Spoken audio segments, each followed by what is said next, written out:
Adrianus Marsiano. Iya. Apa kabar, Dok? Baik, Pak. Bagus. Sahabat sehat, kita kedatangan tamu yang istimewa, Dr. Marco, kami menyebut begitu. Kita akan ngomongin banyak hal, terutama tentang lansia, karena beliau ini fokus banget sama lansia. Dokter masih punya orang tua ya? Masih. Jadi pantesan aja nih ada resiko jatuh untuk orang tua. Iya. Kenapa concern sama orang tua? Apa karena bekerja di rumah sakit yang khusus menangani tulang gitu? Enggak. Jadi kalau dilihat lansia itu salah satu yang rentan terhadap jatuh. Oh iya.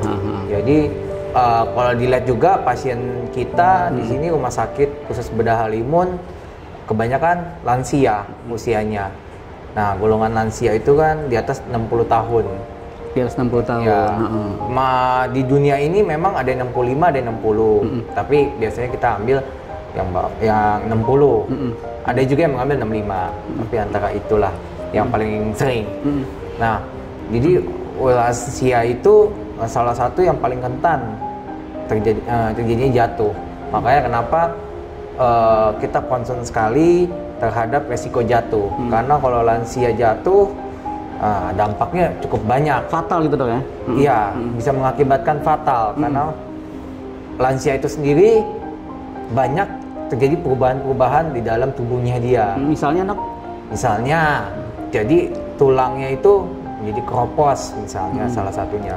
Seperti yang kita tahu, tulang itu salah satu yang menopang struktur postur kita saat jalan, saat aktivitas. Nah, ketika tulang itu mulai keropos, jadi isinya berkurang, kepadatannya berkurang. Nanti kalau dia jatuh, ya jadi mudah terjadi patah, fraktur, Dok ya? Iya, salah satunya itu. Dan banyak yang lain juga, seperti misalnya gangguan pada mata. Jadi kalau pada lansia itu gangguan mata sering sekali terjadi. Jadi dia buram, lihat kiri kanan susah, kewaspadaan diri dia terhadap lingkungan sekitar juga berkurang. Jadi itu menyebabkan dia juga rentan salah satu jatuh. Nah, kan ada ini, Dok, sering kita dengar lansia jatuh tapi dia merasa aman-aman aja gitu. Dia merasa nggak apa-apa kok gitu. Dia nggak perlu periksa ke dokter misalnya gitu. Itu sebenarnya gimana sih? Apa karena kurang edukasi kita gitu, kepada orang tuanya dan juga kepada orang-orang yang menjaganya, itu gimana? Jadi dalam hal ini memang perlu kerjasama dari berbagai pihak, tidak hanya dari kita sendiri, dari dokter, tapi juga harus dari keluarga. Karena keluarga yang sering bersama dengan lansia, kadang-kadang bukan dengan keluarganya, tapi malah sama perawat. Sekarang itu banyak yang seperti istilahnya home care. Dan kadang-kadang soal jatuhnya itu dari hal yang sepele, Dok ya. Misalnya karena kepleset di karpet atau begitu. Biasanya kan begitu ya, Dok. Memang di rumah itu memang kalau kurang aware, jadi biasanya lingkungan itu mendukung terjadinya resiko jatuh. Wah, terutama pada lansia seperti yang tadi ke lantai licin. Nah, kalau kita lantainya licin, kita harus tunggu kering betul-betul, baru kita cegah supaya lansia itu tidak jalan-jalan gitu sembarangan. Jadi kalau kering baru bisa jalan, istilahnya begitu. Kedua, pakai keset misalnya, keset anti licin, anti slip biasanya. Nah, itu biasanya terutama di kamar mandi, kejadian di situ. Jadi kita pakaikan lantainya. Terus bisa juga kita modifikasi lingkungannya supaya misalnya nih pada saat kloset, kan kloset biasanya duduk, ada yang duduk, ada yang jongkok, tapi kita bantu dengan pegangan tangan. Nah, itu untuk membantu dia mengurangi resiko jatuh.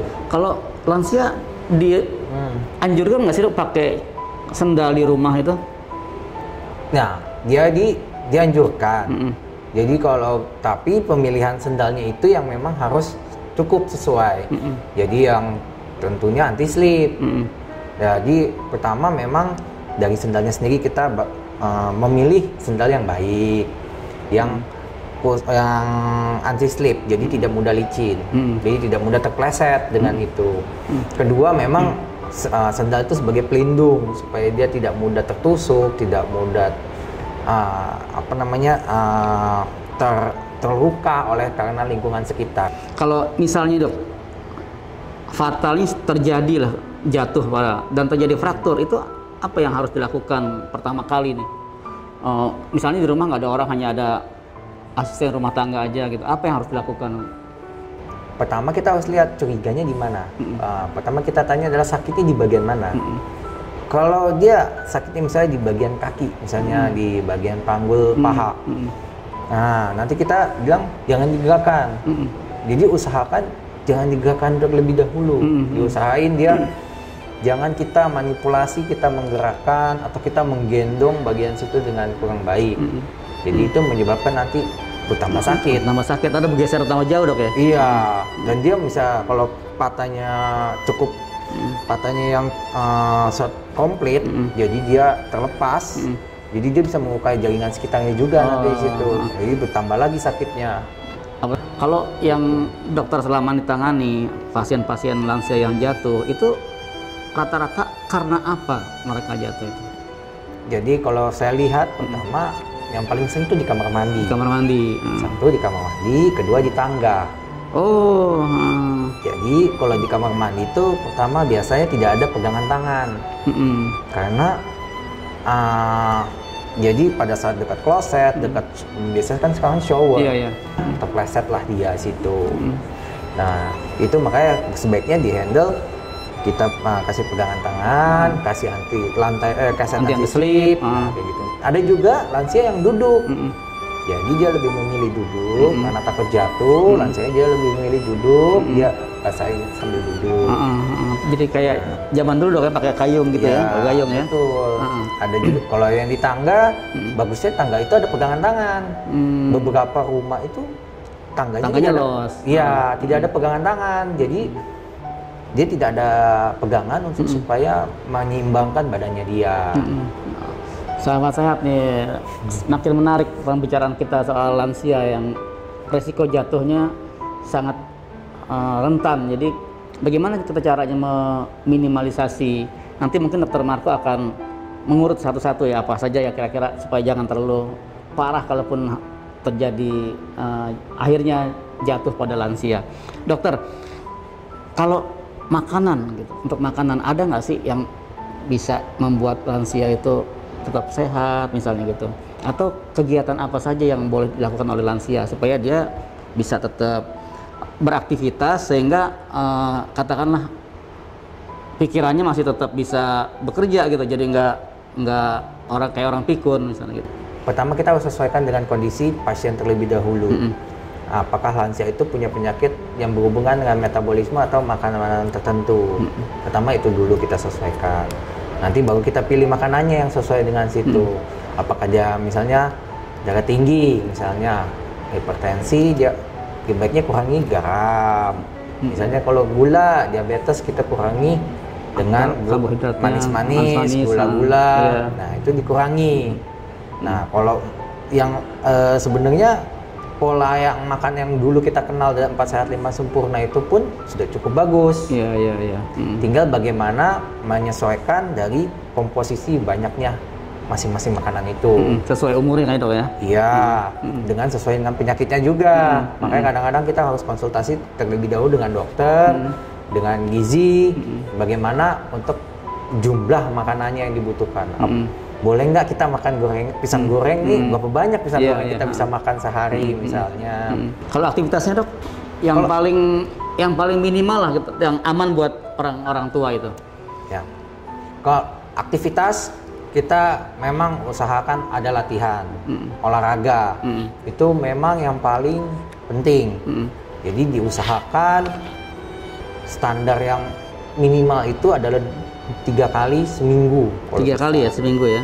Iya, dengan durasi sekitar 35 menit sampai 45 menit. Saya sarankan bila memang belum pernah sebelumnya melakukan olahraga sesering itu, terutama pada lansia ya, sebaiknya bertahap.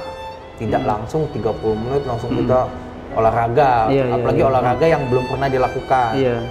Olahraganya pun bisa simple, bisa dengan berjalan, bisa juga kalau memang sering jogging mungkin masih bisa.